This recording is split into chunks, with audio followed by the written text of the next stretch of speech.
আসসালামু আলাইকুম আমার ডিম চাইনের বন্ধুরা, আপনারা সবাই কেমন আছেন? আপনাদের সবাইকে আমার ডিম চাইন থেকে আরও একবার স্বাগতম ভিউয়ার্স। তো বন্ধুরা, আমি আপনাদেরকে আজকে দেখাবো দেলোয়ার হোসেন সাইদি হুজুরের গ্রামের বাড়ি। তো আমরা তার গ্রামের বাড়িটা এখন কেমন অবস্থা সেটা ঘুরিয়ে আপনাদেরকে দেখাবো। তো দেরি না করে আমরা ভিডিওটি দেখি। দেলোয়ার হোসেন সাইদির বাড়ি ফিরোজপুরে। আমরা তার উদ্দেশ্যে রওনা দিব। আপনারা যারা যাবেন তারা বাজার থেকে অটো রিক্সা বা যে কোনো কিছু সিএনজি নিয়ে আপনারা ওনার বাড়ির উদ্দেশ্যে যেতে পারেন। তো আমরা প্রথমে আপনাদেরকে ওনার মাদ্রাসা, তারপরে ওনার যে কবর যেখানে চিরস্থায়ী শুয়ে আছেন উনি, সেই জায়গাটা আপনাদেরকে দেখাবো। ওখান থেকে আমরা তারপর তার বাড়ির উদ্দেশ্যে যাব। এটা হচ্ছে তার মাদ্রাসা, আর এটা হচ্ছে তার জন্মস্থান যেখানে তিনি বেড়ে উঠেছিলেন, সে যাওয়ার রাস্তাটা। এই দেলোয়ার হোসেন সাইদি হুজুরের বাড়ি, এটা বাড়ির রাস্তা। আর আমরা এখান দিয়ে আমরা ঢুকবো। এটা তার বাড়ির রাস্তা, এটা তার পারিবারিক কবরস্থান যেখানে তাকে দাফন করা হয়েছিল, সে কবরস্থান। আর দেখুন এখানেই এটা ঘেরাও করে দেওয়া। আর এটা তার মাদ্রাসা, হুজুরের মাদ্রাসা, এখানে তিনি পড়াতেন এই মাদ্রাসাটাতে। তো এই যে ওনাদের গ্রামের বাড়ির রাস্তা, এইখান দিয়ে ধরে আমরা ওনাদের গ্রামের বাড়ির দিকে যাব, দিকে যাব। দেলোয়ার হোসেন সাইদি হুজুরের এটা একটা ভিটা, পাকঘরের ভিটা ছিল। উপরের পাশটা ভেঙে গেছে, নিচের সাইডটা শুধু আছে। আর পাশের সাইড দিয়ে আপনাদের ওনার পুকুর। এটা ওনার একটা এই ঘরটা দেখুন, মূল ঘরটার অবস্থা খুবই জনশূন্য অবস্থা, একদম ফেটে ফেটে গেছে। এই দেখুন, এটা একটা মাদ্রাসার, এটা মসজিদ, ওনাদের বাড়ির সামনের মসজিদ। আর এটা এই মসজিদটা সাইদি হুজুরের বাড়ির সামনের মসজিদ। আর দেখুন ওনার বাড়ির অবস্থা দেখুন, ঘরের অবস্থা একেবারে জনজীর্ণ দশা ঘরের। আগে যেমন তেমন ছিল, এখন একেবারেই ভেঙে গেছে, একদম ভেঙে ভেঙে জানলা খসে পড়তেছে, তারপর টিনগুলো খসে পড়তেছে, সবগুলোর অবস্থা খুবই খারাপ। দেখুন এটা হচ্ছে করাচিয়াল গেট, এখান দিয়ে ভিতরে প্রবেশ করতে হয়। তো ওনার ঘরের অবস্থা খুবই খারাপ। তো ঘরটা সালেহা কটেজ, ঘরটার নাম হচ্ছে সালেহা কটেজ। দেলোয়ার হোসেন সাইদির জীবনী। দেলোয়ার হোসেন সাইদি 2 ফেব্রুয়ারি 1940 সালে 14 আগস্ট জন্মগ্রহণ করেন। তিনি ছিলেন একজন বাংলাদেশি ইসলামী পণ্ডিত, বক্তা এবং রাজনীতিবিদ ও পৌনাক্ত সংসদ সদস্য। 1971 সালে বাংলাদেশ স্বাধীনতা যুদ্ধ চলাকালে রাজাকার বাহিনীর সদস্য হিসাবে পাকিস্তানি সেনাবাহিনীর সঙ্গে যুক্ত থেকে হত্যার মতো মানব বিরোধী কার্যক্রমে সাহায্য করার অভিযোগে তাকে 2013 সালে আমৃত কারাদণ্ড দেওয়া হয়েছিল। তিনি বাংলাদেশের রাজনৈতিক দল বাংলাদেশের জামায়াতে ইসলামীর নায়েবের আমির ছিলেন। তিনি 1996 সালে সাধারণ নির্বাচনে জয়ী হয়ে প্রথমবার এবং 2021 সালে সাধারণ নির্বাচনে জয়ী হয়ে তিনি দ্বিতীয়বারের মতো বাংলাদেশ জাতীয় সংসদের সংসদ সদস্য নির্বাচিত হন। তো দেখুন এটা সাইদি হুজুরের এটা ফাঁকের ঘর ছিল। সাইডের এই ঘরের অবস্থা দেখুন, একদম জরাজীর্ণ অবস্থা হয়ে গেছে।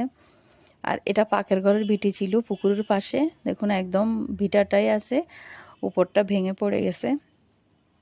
আর এখানে পুকুরের অবস্থা খারাপ খুব, কোনো পাশ পুড়ে গেছে, কোনো পাশ আসে, কোনোটা মাটিয়ে ভরাট হয়ে গেছে, আশপাশ খুব জংলা জংলা ভাব হয়ে গেছে। তো সাইদি হুজুরের মৃত্যুর পর থেকে অনেক দিন পর্যন্ত ওনাদের এই বাড়িতে আর কেউ থাকে না। দেখুন বাড়ির অবস্থা খুবই জরাজীর্ণ, কোথাও টিন ভেঙে পড়তেছে, কোথাও দেওয়াল খসে পড়তেছে, একদম ভেঙে ভেঙে সব ঘর বাড়ি পড়তেছে এই সাইডটা। তো এই দেখুন উপরের সাইডগুলো দেখুন, ওয়ালগুলো কীভাবে ভেঙে গেছে, উপরের সাইডের টিনটাও কিছু জায়গায় ফোটা হয়ে গেছে। দরজার অবস্থা দেখুন, এখানে বাইরে কিছু কাপড় চোপড় শুকাতে দেওয়া আছে। মানুষ ছিল না যে ওনার ওয়াজ পছন্দ করতেন না বা ওনার আলোচনা পছন্দ করতেন না। অনেক ভালো পাইতেন সবাই।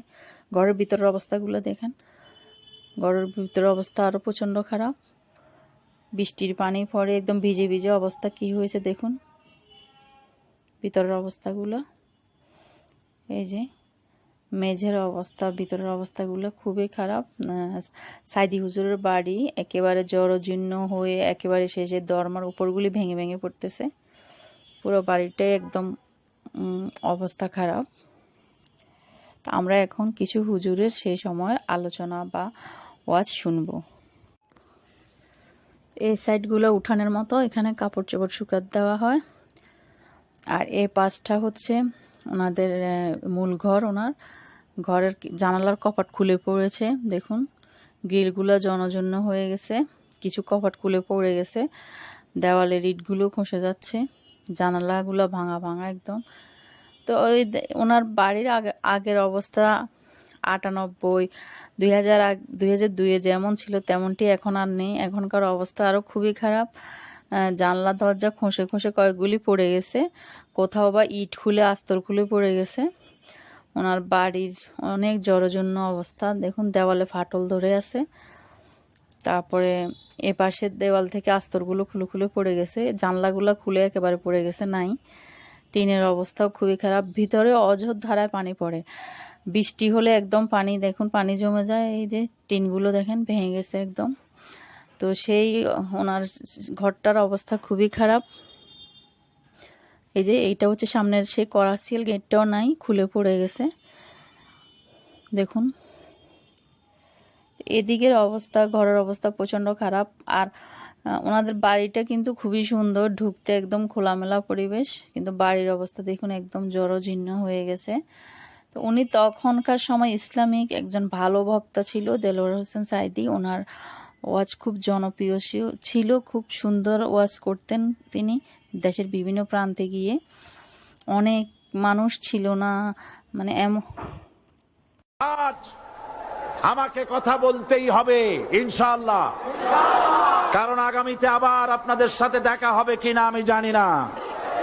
কথা বলতেই হবে। বসেন, কেউ দাঁড়িয়ে থাকবেন না। আমি দেখতে পাচ্ছি বাংলাদেশের ভাগ্য আকাশে উত্তর গগনে কালো মেঘ জমা হয়েছে, ঝড়ের পূর্বাভাস লক্ষ্য করছি। যদি মোকাবেলা করতে না পারেন সক্ষম ভাবে, এমন অন্ধকার গাঢ় কালো অমাবস্যার রাত আসতে পারে যার সুবে সাদেক হওয়া অসম্ভব। সুতরাং আপনারা কি কাপুরুষের মতো কাফের মুশরিকদের গোলামি করে মরতে চান? বিড়ালের মতো 500 বছর বেঁচে থাকার কোনো লাভ নাই। সিংহের মতো 1 ঘন্টা বাঁচতে চাই।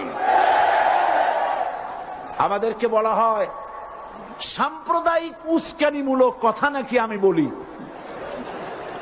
পত্রপত্রিকা দিছে না তারা, সাম্প্রদায়িক উস্কানি কথা। সাম্প্রদায়িক উস্কানিমূলক কথা বলি, সেই জন্যই বোধহয় শত শত মুসলিম আমাদের কাছে এসে মুসলমান হয়। মানুষে আর বোকা বানানো যাবে না। যাবে কি? আর বোকা বানানো যাবে? তারপর বলছে কি, এরপরে বলছে আমাকে বলছে রাজাকার। শুনে রাখো চট্টগ্রামের লক্ষ লক্ষ জনতা, পার্লামেন্টে যখন আমাকে এই কথা বলা হয়েছিল, আমার পার্লামেন্টের কলিগ জাফরুল্লাহ চৌধুরী সাহেব বসে আছেন এখানে, হ্যাঁ জাফরুল ইসলাম চৌধুরী বসে আছেন পাশে, প্রধানমন্ত্রী সুদ্ধা, অন্তত 3 শতাধিক পার্লামেন্টের সম্মানিত সদস্যরা সেদিন বসা। 1997 সনের বাজেট বক্তৃতা যখন আমি করতেছিলাম, ডক্টর কুদরতে খোদা, নাম রাখছে কুদরতে খোদা, আসলে গজবে খোদা। এই লোকটি নাস্তিক, ইসলামের চূড়ান্ত দুশমন। তার প্রণীত শিক্ষা ব্যবস্থার যখন সমালোচনা করছিলাম, ট্রেজারি বেঞ্চ থেকে আমাকে বলা হলো রাজাকার। আমি আমার সমস্ত শক্তি একত্রিত করে বলেছিলাম শুধুমাত্র হিন্দুস্তানের রাজাকারেরাই আমাকে রাজাকার বলতে পারে। আমি বলেছিলাম 1973 সন পর্যন্ত আমি বাংলাদেশের কোন রাজনৈতিক দলের নেতা এবং কর্মী ছিলাম না। আমি রাজাকার নই। আমাকে রাজাকার বলে যদি তাকেও প্রমাণ করতে না পারে 10 কোটি টাকার মানহানি মামলা দায়ের করব। আমার এই বক্তব্য সারা দুনিয়া শুনেছে। পার্লামেন্টে আমার এই বক্তব্য রেকর্ড হয়ে আছে। সেদিন 3 শতাধিক পার্লামেন্ট মেম্বারের কেউ আমার চ্যালেঞ্জ গ্রহণ করেন নাই। যে কোনো ব্যক্তি পার্লামেন্টে গিয়ে আমার বক্তৃতা দেখে আসতে পারেন। এরপরে 1997 সনের 7ই অক্টোবর দৈনিক জনকণ্ঠ পত্রিকা যখন আমার বিরুদ্ধে লিখল, সেই পত্রিকায় সাইদির ওপেন চ্যালেঞ্জ 8ম পাতা 1997 7ই অক্টোবর, এত বড় 2 কলমে হেডিং।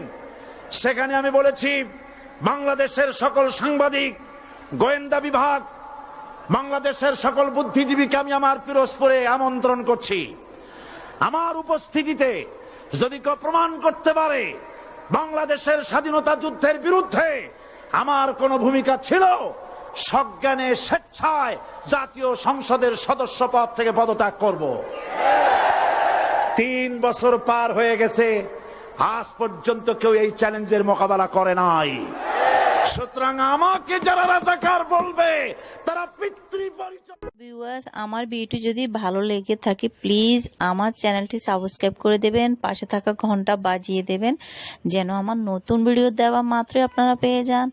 আর যারা আমার পুরাতন ভিউয়ার্স অলরেডি আমার চ্যানেলটি সাবস্ক্রাইব করেছেন তাদেরকে অসংখ্য অসংখ্য ধন্যবাদ ভিউয়ার্স। তো ভিউয়ার্স, আপনাদের মাঝে ফিরে আসবো নিত্য নতুন সব স্বপ্নের ভিডিও আর নবীদের জীবনী আর হুজুরদের বাড়িঘর নিয়ে। তো ভিউয়ার্স, আপনাদের কাছে এই ভিডিওটি কেমন লাগলো কমেন্ট করে জানিয়ে দিবেন কিন্তু ভিউয়ার্স। তো আবারও ফিরে আসবো আপনাদের মাঝে, সে পর্যন্ত আপনাদের ভালো থাকা সুস্থ থাকা কামনা করে আজকের মতো ডিম চ্যানেল থেকে এখানে বিদায় নিলাম। আল্লাহ হাফেজ ভিউয়ার্স।